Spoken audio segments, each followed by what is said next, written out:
Você sente isso às vezes, como se estivesse vivendo uma vida que não é sua.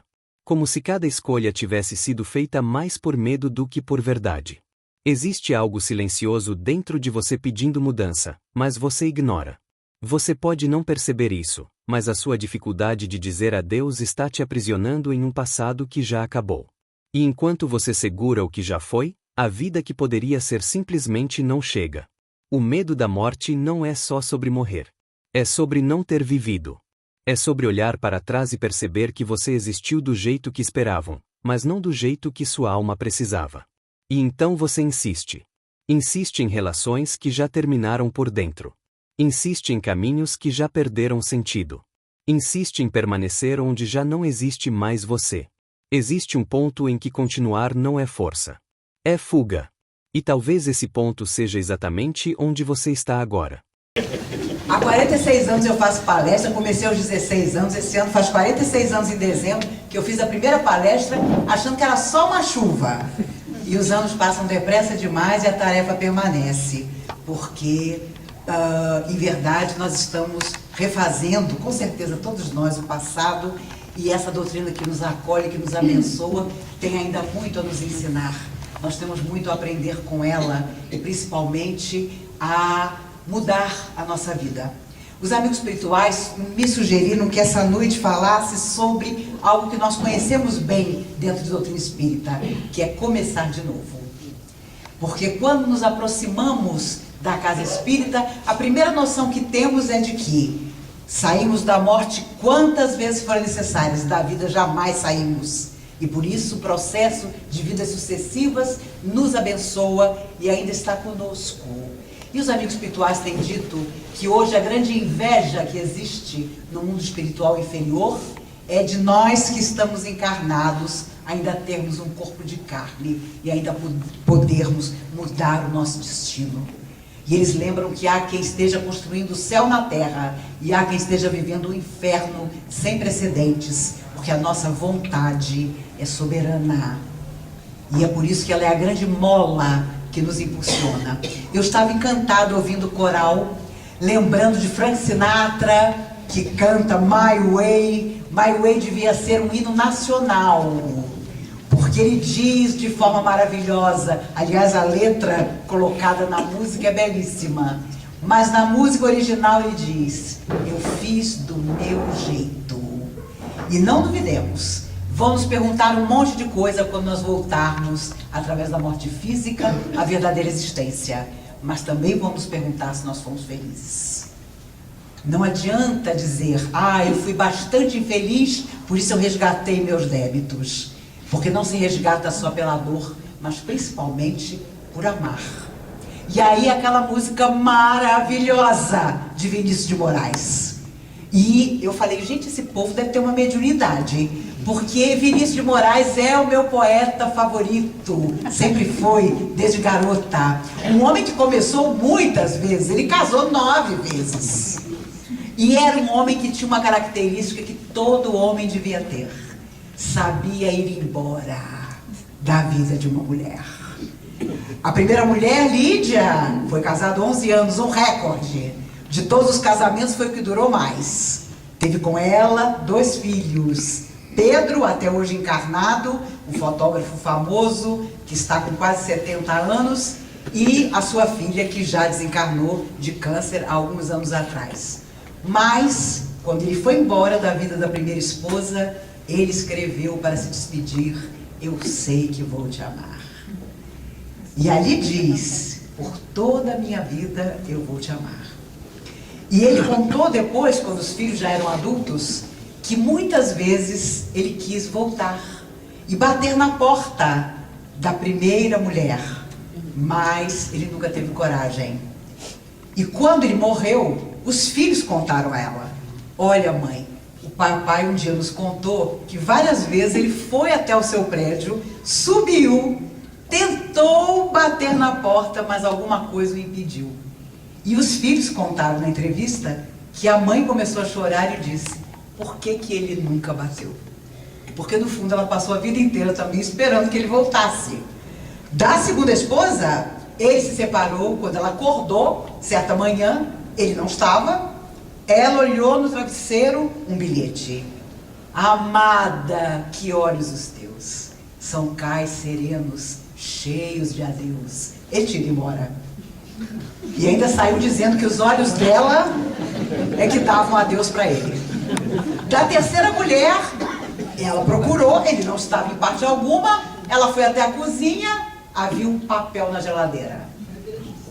Estava escrito, ele havia deixado: ah, o amor, beijos, promessas, abraços, promessas de paraíso, depois mais beijos, mais abraços, depois, e depois, amada, depois dores sem remédio, depois pranto, depois tédio, depois nada.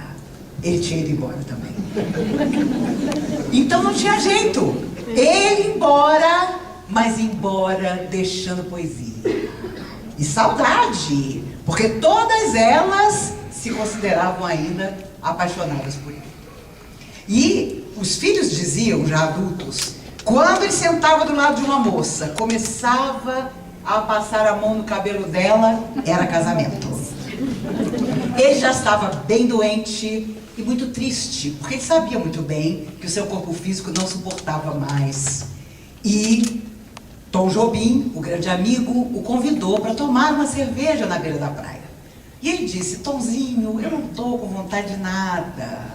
2 meses antes da sua morte. Vamos lá, você está muito desanimado. Ele foi. Os dois se sentaram na beira da praia, pediram a cerveja. Passa uma menina, 17 anos, que conhecia os dois. Se aproximou da mesa e disse: mas que isso, Vinícius? Que tristeza é essa? Você está com medo da morte? E ele sorriu e disse: não, filhinha, só estou com saudade da vida. Porque ele sabia que o tempo dele estava terminando. E 2 meses depois, ele morreu, deitado na banheira, como ele gostava, pensando no ontem. E no amanhã, com certeza, também. Ele escreveu algumas quadrinhas, ainda através de Chico Xavier. Ele desencarnou em 1980, mas a família nunca autorizou e Chico obedeceu. Nunca houve a publicação dessas quadrinhas. E para não criar problema com a família, o Chico as guardou e nunca as publicou. Mas foi o tipo do homem que viveu exatamente como queria viver. Meu pai foi um general de exército, um homem disciplinado, extremamente correto e digno. No dia que Vinícius morreu, ele disse para mim: morreu o único homem que eu tive inveja na vida. E eu falei: por que, pai? Porque viveu só do jeito que ele quis. E no fundo, nós queremos viver do jeito que nosso coração quer. Mas às vezes não nos permitimos. E é preciso saber a linha tênue entre aquilo que nós precisamos sim modificar no nosso destino e aquilo que nós temos que buscar, porque é uma felicidade que nos cabe. Thomas Edison há semanas esperava que a pequena lâmpada acendesse, mas ela não acendia. E numa certa madrugada, exausto, o melhor amigo lhe disse: desista agora, porque essa lâmpada nunca vai se acender. Desista, porque eu, seu melhor amigo, já anotei aqui neste livro as 700 vezes que você tentou e que não deu certo. E Thomas Edison, exausto, e aqui eu abro um parênteses para lembrar que às vezes é o nosso melhor amigo que nos tenta desanimar. É o coração mais chegado a nós que cria um obstáculo para o nosso coração. Mas naquela madrugada, Edison disse ao seu melhor amigo: agora é que eu não vou desistir. Sabe por quê? Porque você já tem anotado aí as 700 vezes que não deram certo. E 2 noites depois, a lâmpada se acende pela primeira vez e muda a face do mundo. Thomas Edison sempre começava de novo. Certa feita, seu filho Charles, seu filho mais velho, tinha 19 anos. E ele acordou, e o pai também, com um barulho. na parte de trás da casa, de fogo. Quando os dois correram para o quintal, o seu laboratório inteiro queimava. E o pai vira-se para Charles e diz: Charles, vai acordar sua mãe. Ela nunca viu um incêndio tão bonito. E Charles, que depois da morte de Thomas Edison escreveu a biografia do pai, contava que naquela hora ele pensou: meu Deus, papai ficou louco. Tudo, ele está perdendo tudo, o fogo está lambendo tudo. Mas foi chamar a mãe. E a mãe vem de camisola, olha, estarrecida. Tudo se perdia. Thomas Edison a abraça e diz: eu estou tão feliz, porque Deus confia tanto em mim, que está me tirando tudo para que eu recomece do zero. E 2 semanas depois, ele inventou o fonógrafo. Porque essas pessoas não desistem nunca. Elas começam e recomeçam, exatamente como nós também devemos fazer. Certa manhã, Emmanuel diz a Chico Xavier: vamos embora, porque aqui, e era Pedro Leopoldo, não há mais lugar para nós dois. Os queridos amigos de Pedro Leopoldo, um pouco equivocados, achavam que Chico estava ficando famoso e resolveram fazer umas modificações no Centro Espírita Humilde. O chão já não era mais aquele chão simples. Tinham colocado ladrilhos, mas havia na parede uma placa: por favor, não vomite. Por favor, você que vem tomar a sopa, não passe mal. E o Chico fez uma pequena viagem. Quando ele chegou, estava tudo modificado. Primeira coisa, ele correu para o quarto onde está a minha mesa de cabeceira. A mesa de cabeceira do Chico era um engradado de cebola virado ao contrário.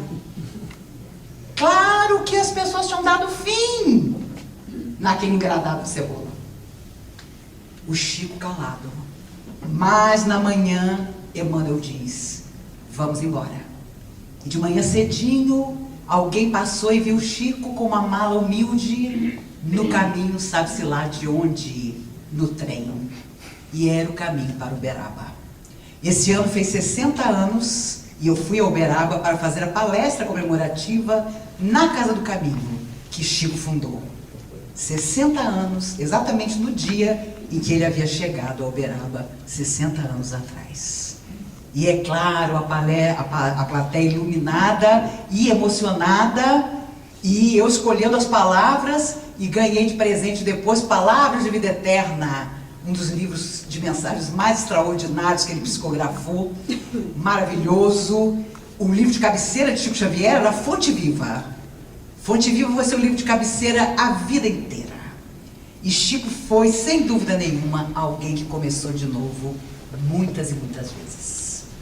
Quantas vezes nós exigimos condições ideais para o trabalho no bem, alegamos motivos de saúde, dificuldades afetivas, solidão, para não realizar o trabalho em benefício do outro. Se Chico Xavier tivesse pensado em tudo isso, estaria louco e não teria feito absolutamente nada. Quando ele começou a psicografar Paulo Estevão, o seu chefe, o seu Joviano, autorizou que ele usasse o porão do local onde ele trabalhava para psicografar de madrugada em silêncio. Ele colocou uma pequena mesa, uma cadeira, levava o papel e os lápis, mas depois do primeiro capítulo psicografado, ele disse a Emmanuel: o senhor sabe, eu estou me sentindo um pouco sozinho, porque nesse porão de madrugada, essa solidão, esse silêncio. Emmanuel disse a ele: ah, você está se sentindo sozinho? Não tem problema. Amanhã, quando você chegar, você terá companhia. Ele chegou na madrugada seguinte. Havia um sapo imenso, descomunal, horroroso, cheio de verrugas na frente dele. O sapo olhava para ele, ele olhava para o sapo. Emmanuel, sem dizer palavra, disse a ele: você não queria companhia? Pegou o braço de Chico e começou a psicografar os capítulos. 9 meses depois, exatamente quando o último capítulo foi psicografado, o sapo olhou para o Chico, atravessou a janela e nunca mais apareceu. E quando o Chico contava essa história, os amigos perguntavam: você nunca perguntou a Emmanuel se o sapo era um espírito sofredor ou era sapo mesmo? E o Chico dizia: nunca perguntei, porque me fez uma companhia incrível nos 9 meses que nós ficamos juntos. E eu me lembrei do monte de gente que eu vi chegar aos longos dos anos nas casas espíritas com exigências. Eu só trabalho tal hora, eu só faço isso tal dia, eu só quero tal trabalho, eu não posso isso, eu não quero aquilo. E Chico Xavier, o médium por excelência, para psicografar essa obra-prima que é Paulo Estevão, teve durante 9 meses a companhia de um sapo. Na década de 60, ele viajou de avião e havia um cardeal italiano no avião. E o reconheceu e disse a ele: o senhor não é Francisco Cândido Xavier? O espírita? Sou eu mesmo. Eu queria contar ao senhor que a sua edição de Paulo Estevão é lida no Vaticano, porque a igreja pouco conhece sobre a vida de Paulo e nada conhece sobre a vida de Estevão, o primeiro que se sacrificou por amor a Jesus. E o seu livro é lido por todos nós, na edição em italiano. Eu acho que o senhor precisava saber disso. E é uma obra extraordinária, que devemos ler e reler. Há determinadas obras, como Memória Suicida, essa obra magnífica psicografada por Ivone Pereira, nunca foi tão atual como hoje, embora tenha sido psicografada em 27 e só lançada 30 anos depois, em 1957, porque ali está um mapa da espiritualidade sofredora. E nunca houve tanto suicídio no mundo como nos dias de hoje. A cada 99 minutos, 66 pessoas tiram a própria vida. Ano passado, em Brasília, foi um recorde de suicídios durante o ano. Desde crianças de 9 anos até idosos de 83. De todas as classes sociais, de todas as religiões. As pessoas estão fugindo da vida porque não têm coragem de recomeçar. Porque acham que Deus se esqueceu delas. E a doutrina espírita nunca foi tão importante como nos dias de hoje, porque ela nos fala dessa tranquilidade de quem tem muito mais do que a simples crença, de quem sabe. E todos nós sabemos. É preciso realmente, mais do que ter fé, saber, ter a absoluta convicção, porque só ela pode nos tornar verdadeiros trabalhadores, incansáveis trabalhadores, equilibrados trabalhadores. Um casal procurou Chico Xavier certa feita. O filho tinha perdido as 2 pernas, o menino tinha 11 anos. E os médicos diziam que a doença progressiva agora atingia os braços. E era preciso amputar os braços, o menino já não tinha as 2 pernas. O menino ficaria só com o tronco. E os médicos alertaram: ele vai viver só alguns meses depois disso. Os pais desesperados foram procurar o Chico. E o Chico não sabia como confortá-los. Emmanuel aparece e diz: diga aos pais que os médicos estão certos, porque eles moram numa fazenda, e quando não estão em casa, o menino com os cotovelos se arrasta para jogar-se no rio que corre atrás da fazenda. Ele matou-se nas últimas 10 encarnações. Nesta vida ele não pode matar-se novamente. Tirem-lhe os braços. E Chico contou a história. Os pais obedeceram aos médicos. O menino viveu mais 4 meses, mas pela primeira vez em mais de 1000 anos saiu da terra sem cometer o suicídio. Muitas vezes nós não entendemos a dor do outro, mas se ela existe, é sempre lição. O problema é quando nós achamos que a dor é sinal de que Deus se esqueceu de nós e não aprendemos a lição. A dor voltará, até que possamos aprender. Mas os espíritos gostam de nos lembrar: amar é mais importante. Pelo amor também se aprende. Quando o amor não consegue nos ensinar, a dor aparece. Nós somos o passado em forma de presente. Somos hoje tudo que fizemos de nós em múltiplas vidas que já se foram. Mas mais do que nunca, nós precisamos, apesar de vivermos uma época tão difícil, começar novamente. E os amigos espirituais dizem que com certeza nós fomos avisados de que viveríamos em época de turbulência, porque nós somos a mesma humanidade que tornou o mundo assim e que está de volta para colher aquilo que ela mesma semeou.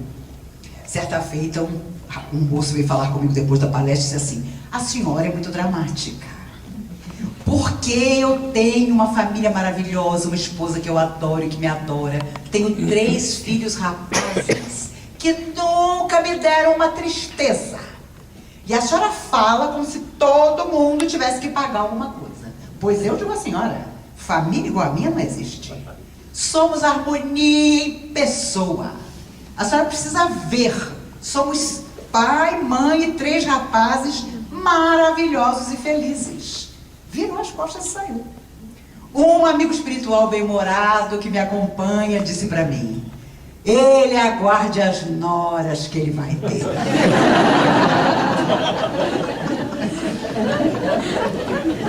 Isso já tem uns 40 anos, nunca mais eu soube dele, mas essa altura ele deve ter encontrado as noras, com certeza. Nós sempre temos o passado perto de nós. Felizes de nós se reconstruímos tudo da melhor maneira possível. Havia um homem em Uberaba esquisitíssimo. E quem de nós não conhece alguém esquisito? Aliás, eu tenho um monte de amigos esquisitos. Era um homem muito esquisito. Uberaba inteira comentava sobre ele, ninguém gostava dele, ele morava meio afastado. O Chico, todo sábado, ia lá na casa do homem, deixava um saco de mantimento para ele, batia na porta: meu amigo, seus mantimentos estão aqui, eu não me esqueço de você. O homem nem se dava ao trabalho de abrir a porta para agradecer ao Chico. A cidade inteira não gostava do homem.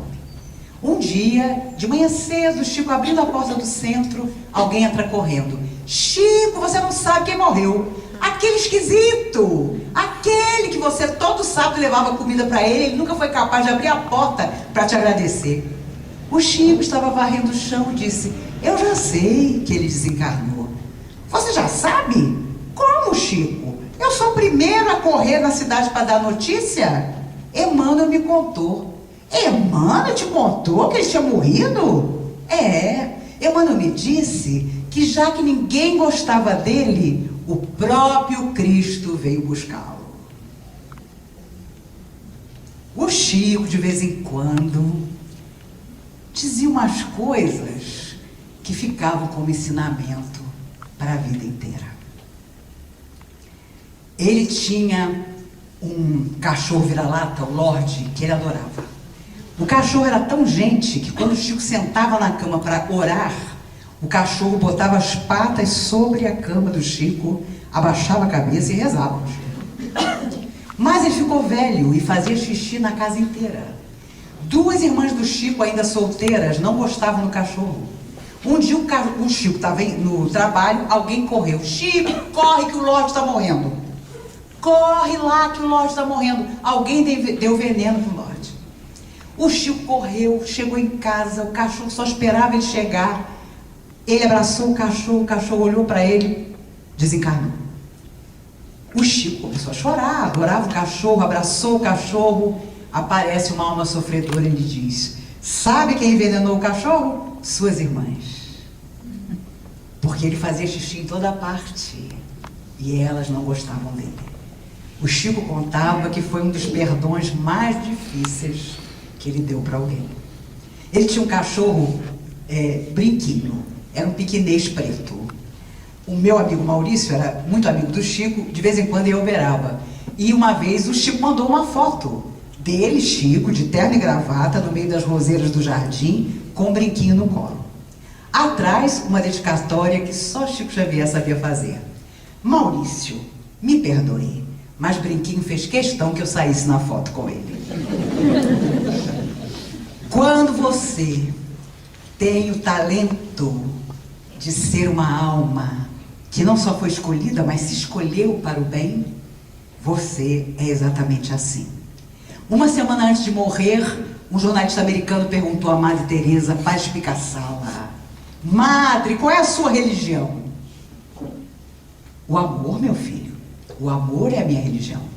Ah, é? E qual é o Deus da sua religião, Madre? E ela, serena, respondeu: o outro, meu filho. O outro é o Deus da minha religião. E uma semana depois ela morreu porque não precisava aprender mais nada na Terra.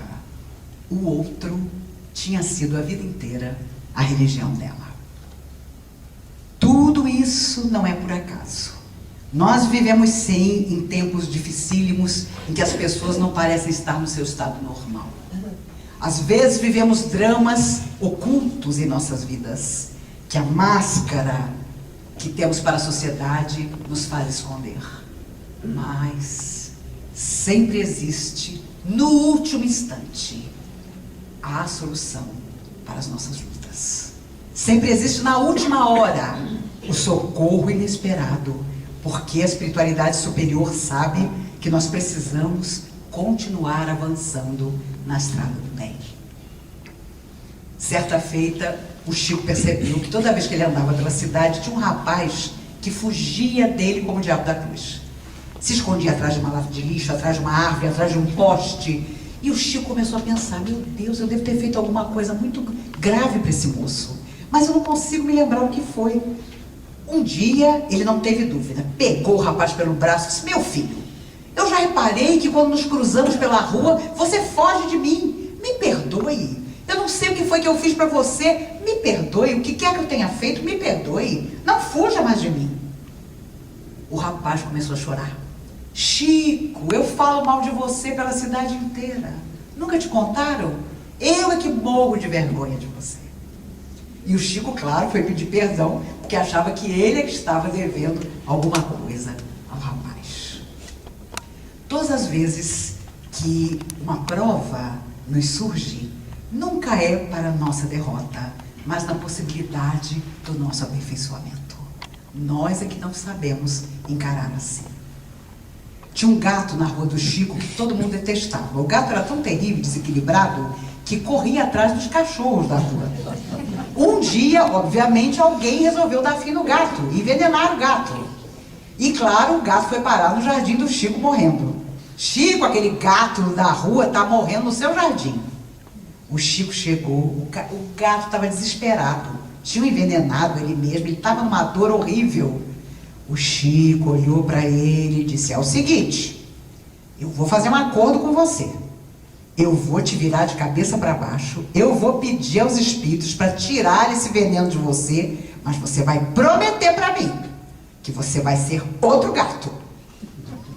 O Chico virou ele de cabeça para baixo, claro, os espíritos amigos usando a energia do Chico, o gato botou até o espírito para fora, viveu mais 17 anos e nunca saiu do jardim do Chico.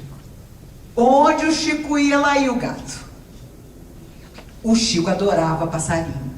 Todo dia depois do café, pegava o miolo do pão, colocava na janela para que os passarinhos de Uberaba viessem comer na janela dele. Um dia o gato não teve dúvida, pegou um filhotinho desavisado, olhou para o Chico e mastigava o filhotinho, olhando para o Chico. O Chico ficou doido. Meu Deus do céu, como é que você fez uma coisa dessa?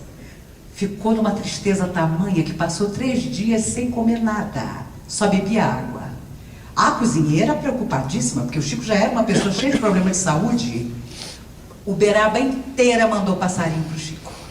Cada passarinho que chegava, ele piorava. Meu Deus, meus passarinhos não são de gaiola, são os passarinhos que vêm da rua para comer na minha janela. Aí que ele ficava triste mesmo. Mas ele tinha uma galinha cabidela que ele adorava. A empregada caprichou na receita, botou o prato na frente dele e disse assim: você vai comer, porque você está no 3º dia sem comer nada, você vai morrer. Ele provou. A galinha estava maravilhosa. Ele provou uma 2ª vez. Quando ele estava para fazer o 3º prato, aparece Emmanuel. Tá gostoso, Chico? Muito. Você não imagina, eu estava 3 dias sem comer. Ah, é? E qual é a diferença, meu filho, entre você e o gato? E pela primeira vez ele reparou que a fome tinha sido o motor do gato. Como agora ele estava ali no terceiro prato de galinha. Quando Emmanuel apareceu a Chico, ele tinha 17 anos. E ele disse a Chico: eu lhe faço uma proposta de 30 livros. Ou uma família. Se você optar pelos livros, não terá família. Eu lhe dou uma semana para pensar. Na mesma noite, o Chico foi à casa de uma irmã para um evangelho. A irmã era vidente. Disse: Chico, o que aconteceu com você hoje? E o Chico, para não contar o que tinha visto, disse: nada. Por quê? Porque o telhado abriu e caiu um monte de livro em cima de você. Ele não tinha livre-arbítrio. Emmanuel lhe havia dado uma semana e na mesma noite os livros caíram sobre ele. Quando os 30 livros acabaram de ser psicografados, Emmanuel disse: agora vamos a 60. Mas o meu acordo não eram 30? Eram 30, mas vamos a 60. Quando chegou nos 60, vamos ao 100. Quando chegou no 100º, o Chico perguntou do acordo. E Emmanuel finalmente disse a ele: eu tenho uma notícia para o senhor. A sua existência foi desapropriada pelo mundo espiritual. Sua existência para o senhor não existe mais. E foram 412 livros, 76 anos de mediunidade e 92 anos de vida. A verdade é que não existe no mundo uma figura como a de Chico Xavier como médium. Porque não foi só ser instrumento do mundo espiritual, foi ser a pessoa que ele foi. 17 anos depois do seu desencarne, todos os seus adversários devem ter procurado pulgas na sua biografia e nunca encontraram nada. Porque foi uma vida inteira dedicada simplesmente a fazer o bem e a começar de novo inúmeras vezes. Houve um grande ator, vocês todos são mais jovens do que eu, não vão lembrar, chamado Montgomery Clift. Um homem belíssimo, muito amigo de Elizabeth Taylor. E ele, quando ainda moço e no auge da carreira, sofreu um acidente de carro. E os vidros do carro dilaceraram seu rosto. Naquela época, a cirurgia plástica não era o que é hoje. E ele ficou com marcas terríveis no rosto. Ficou 2 anos internado no hospital, numa depressão absoluta, sem querer sair do hospital. E um dia a enfermeira disse: eu queria saber se o senhor aceitaria receber uma visita. O senhor está escondido aqui da sociedade há 2 anos. Não vai para casa, não recebe alta porque não quer. Mas tem um rapaz que todos os dias vem à porta do hospital para perguntar do senhor. E eu morro de pena dele, porque ele vem diariamente. E eu nunca posso permitir que ele suba para lhe visitar, porque o senhor não deixa. E Montgomery Clift, irritado, disse: quem é esse rapaz? Olha, ele vem todo dia aqui para lhe visitar sem conseguir.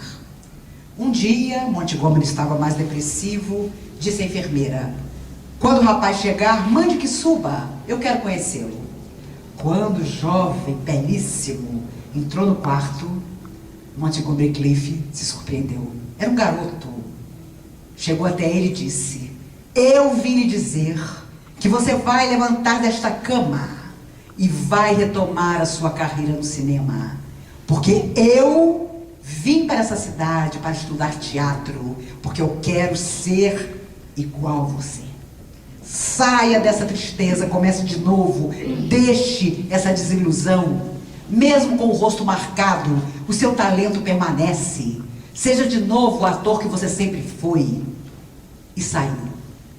Nem preciso dizer a vocês que Montgomery pede alta dos médicos e ainda viveu alguns anos fazendo bons filmes, mas ele estava viciado nos remédios que lhe tiravam a dor e acabou desencarnando assim.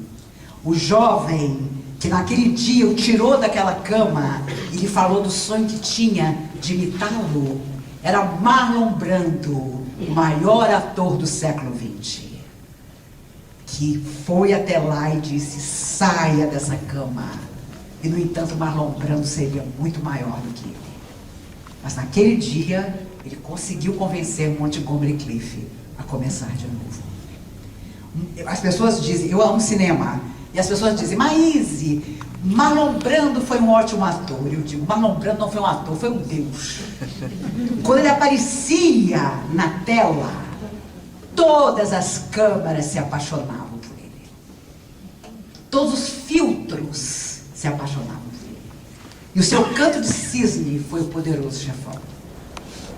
E foi um homem que morreu, imenso de gordo, num quarto e sala alugado em Nova York, aos 82 anos, sem acreditar em si mesmo. Ele que havia tirado Montgomery Clift tantos anos antes da sua tristeza, mergulhou na própria tristeza, sem nunca conseguir sair dela. Não percebera o quanto ele era tão genial, ou mais genial, que Montgomery Clift. Conversando com Divaldo Pereira Franco, o Tribuno Espírita, sobre cinema, descobrimos que tínhamos a mesma admiração por Bette Davis, uma mulher feia para os padrões de Hollywood, mas extraordinária como atriz.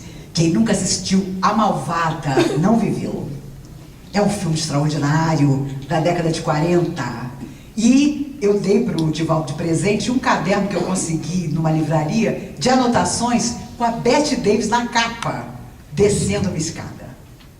E o Divaldo, meu Deus, você lembrou que eu sou apaixonado por ela.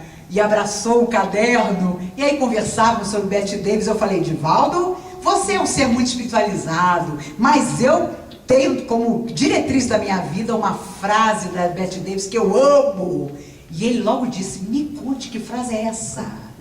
Ela dizia, eu sou boa no que faço, tenho até inimigos para provar. E não é verdade? Aqui entre nós, quando você é bom de verdade em alguma coisa, meu Deus do céu, as pessoas não te perdoam. Não te perdoam, não se iluda. As pessoas não te perdoam, sabe? E você tem que entender isso. É uma limitação do outro. E o outro, às vezes, pode ser alguém extremamente caro ao nosso coração. Mas é uma alma independente da nossa. Mesmo que seja nosso filho, que tenha nascido de nós. Mas é alguém que tem as suas próprias escolhas. E muitas vezes não entende as nossas escolhas. Mesmo aí, é hora de recomeçar. Eu vou me aproximando do fim, porque eu queria que vocês fizessem perguntas. Vocês têm cara de que já reencarnaram tantas vezes que não vão ter pergunta para fazer. Mas eu gosto sempre de deixar um pouquinho. Falando de frase, me lembrei de uma que eu adoro, é um provérbio chinês, que diz, as árvores querem ficar quietas, mas o vento não deixa. Nós queremos muitas vezes ficar no nosso cantinho, mas os ventos da vida não vão deixar. Principalmente em tempos como os de agora. E pelo amor de Deus, nós não podemos viver nunca a síndrome do coitadinho. Jerônimo Mendonça, o gigante deitado, um homem tetraplégico, cego, correu o Brasil durante muitos anos, com os amigos carregando a cama dele. Ele chegava no centro espírita, fazia palestras belíssimas. Uma vez, se esvaindo em sangue, ele percebeu que ia morrer. Ele morava em Tuiutaba, em Minas. Ele disse aos amigos, me coloquem numa Kombi, eu estou morrendo, eu quero me despedir do Chico. Quando ele chegou no centro do Chico, entra aquela cama, os lençóis tinham sido trocados várias vezes durante a viagem, ele estava se esvaindo. Ele se aproximou, a cama colocada perto do Chico, a fila parou. Chico, eu vim me despedir que eu estou morrendo. Para a surpresa do Jerônimo, o Chico virou e disse assim, é mesmo, Jerônimo, você está morrendo mesmo. Ele quase desmaiou na própria cama. Meu Deus, está vendo? Falou com os amigos, eu estou morrendo mesmo, o Chico está dizendo que eu estou morrendo. Meu filho, disse o Chico, você está morrendo da pior doença que existe. Ora, ele não se movia do pescoço para baixo, era cego. Qual seria a doença? Você está morrendo da síndrome do coitadinho. Todo mundo que te vê nessa cama diz, coitadinho do Jerônimo. E você acredita. Coitadinho do Jerônimo, é cego. E você acredita. Jerônimo saiu dali jurando que nunca mais viveria a síndrome do coitadinho. E viveu fazendo palestra por mais de 32 anos. E olha, essa síndrome do coitadinho não é fácil. Porque as pessoas nos dizem que nós somos os coitadinhos e a gente acredita que é uma beleza. E aí você fica completamente paralisada, no cantinho, vivendo a síndrome do coitadinho. E nós não podemos deixar que isso ocorra conosco. Um professor de química chama os pais de um menino de 9 anos ao colégio e diz, eu lhe chamei porque eu quero aconselhar-lhes a tirar o seu filho da escola. Seu filho é um caso perdido. Eu, como professor de química, posso dizer, ele é péssimo. Tire seu filho da escola, é dinheiro jogado na lua. Os pais humilhados, porque o professor acabou com o menino. O menino só tinha 9 anos e saiu dali carregado pelos pais em sofrimento. Nem preciso contar a vocês que o menino era Albert Einstein. Um dos maiores gênios que o mundo conheceu. E aos 9 anos o professor disse, seu filho é um caso perdido. Se nós pensarmos na opinião dos outros ao nosso respeito para comandar nossa vida, quem estará perdido seremos nós. Tenhamos o nosso coração como fiel da balança de nossa alma. E a nossa consciência esteja tranquila. Não por acaso, quando Kardec pergunta aos espíritos, onde estão gravadas as leis de Deus? Os espíritos respondem, na consciência. Não importa a religião, não importa que você não tenha religião nenhuma. A sua consciência ali está. E é ela que fala conosco ao longo da vida, mesmo que nós queiramos abafá-la. É ela que nos aguarda para gritar o que fomos um dia na verdadeira pátria. Nem preciso dizer que para todos nós cabe, para começar de novo, também a tarefa atual e que é de todos os nossos corações de combater a tristeza, a depressão, a melancolia que vem invadindo o coração das pessoas. O desânimo. Jovens de 11 anos, crianças, cujos pais e avós nos procuram depois da palestra para dizer não saber mais o que fazer, porque eles querem fugir da vida, quem nem começou ainda a viver. É uma epidemia e nós precisamos ter olhos, ouvidos, coração atentos para ajudar da melhor maneira possível. Antes que vocês me cubram de perguntas, estou tentando tudo para ver se eles fazem pergunta mesmo. Eu me recordo de um menino de 8 anos que todo final de semana na garagem da sua casa pintava ao lado do pai. O pai era um pintor de final de semana, um diletante e muito cruel com esse filho. O menino pintava, o pai pintava, olhava para os desenhos do menino e dizia para o filho, não sei como és pior, se com tinta, se com crayon, se com lápis. A mãe do menino, uma espanhola extraordinária, ouvia o que o pai fazia com o garoto, chamava o menino, o abraçava e dizia, não te preocupes com o que diz teu pai. Eu tenho certeza que se fores para a política, serás presidente do nosso país. Se fores para a medicina, um médico extraordinário. Se fores para a ciência, descobrirás a cura de uma grave enfermidade. Eu tenho certeza.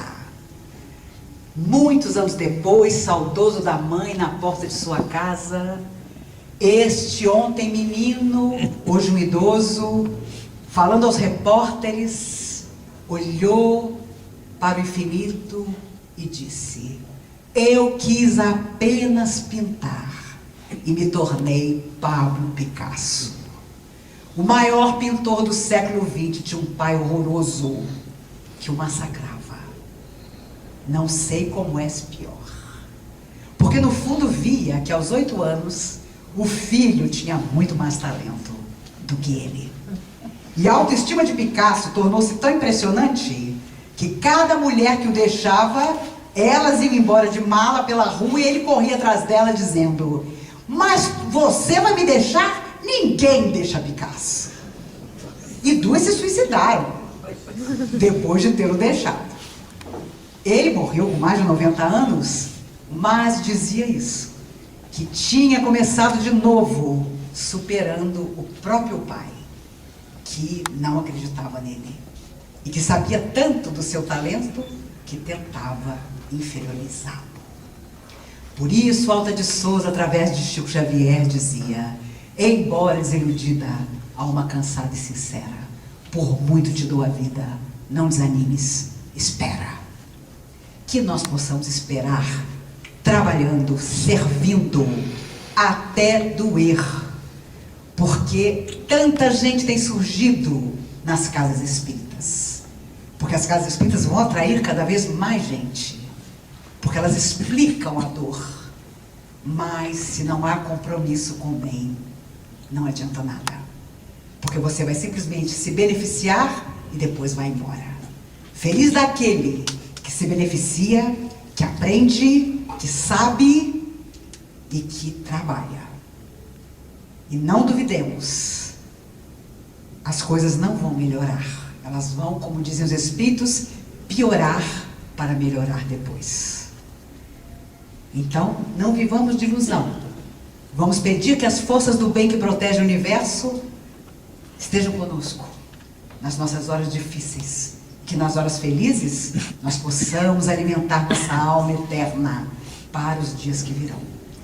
Um dia, eu tenho certeza absoluta, que a maior de todas as alegrias nós viveremos.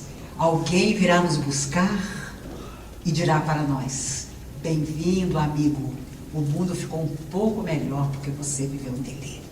É o que eu desejo para todos nós nessa noite. A morte que você teme não é o fim do corpo. É o fim das possibilidades que você nunca teve coragem de viver. É o peso de ter adiado a própria vida. E talvez o maior ato de coragem não seja continuar. Seja parar. Seja olhar para aquilo que já não faz sentido e dizer com honestidade que acabou. Existe uma liberdade escondida dentro do adeus que você evita. Uma paz que só aparece quando você aceita que algumas coisas precisam terminar para que outras possam começar. Viver como se quer viver não é irresponsabilidade. É alinhamento. É verdade. É respeito pela própria existência. E isso exige escolhas difíceis. Exige abrir mão de expectativas, de padrões, de histórias que já não te representam.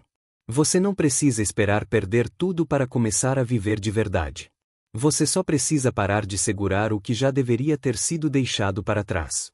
A vida não está no passado que você revive, nem no futuro que você teme. Ela está na coragem de escolher agora.